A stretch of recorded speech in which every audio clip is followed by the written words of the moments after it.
அஸ்ஸலாமு அலைக்கும் friends. Left over dosa, கொத்து தோசை செய்யலாமா? வாங்க எப்படி செய்யலான்னு பார்க்கலாம்.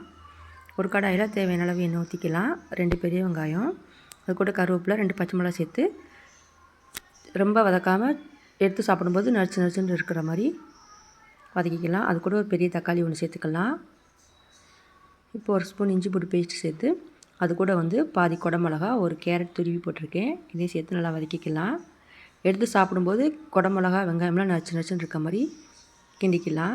தேவையான உப்பு சேர்த்து 1 ஸ்பூன் மிளகாய்த்தூள், 1 ஸ்பூன் மிளகுத்தூள் சேர்த்துக்கலாம். கிண்டிட்டு இது கூட 2 முட்டை கொத்தி ஊற்றிட்டு கிண்டாமல் அப்படியே மூடி வச்சிடலாம். அது முட்டை வெந்து வரட்டும். இப்போ நல்லா வெந்து வந்துச்சு. இப்போ நம்ம கிண்டிக்கலாம். இப்போ 1 spoon soya sauce, 1 spoon tomato sauce சேர்த்துக்கலாம்.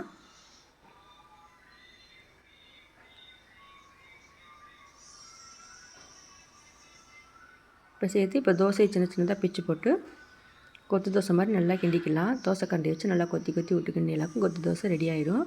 இது ஈவினிங் ஸ்நாக்ஸ் மாதிரி நம்ம செஞ்சு பசங்களுக்கு கொடுக்கலாம்.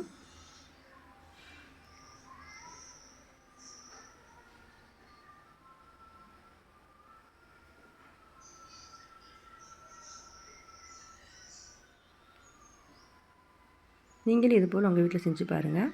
நல்லா இருந்தது சாப்பிட்றதுக்கு. நல்லா இருந்ததுனால தான் நான் வீடியோ அப்லோட் பண்ணி போட்டிருக்கேன்.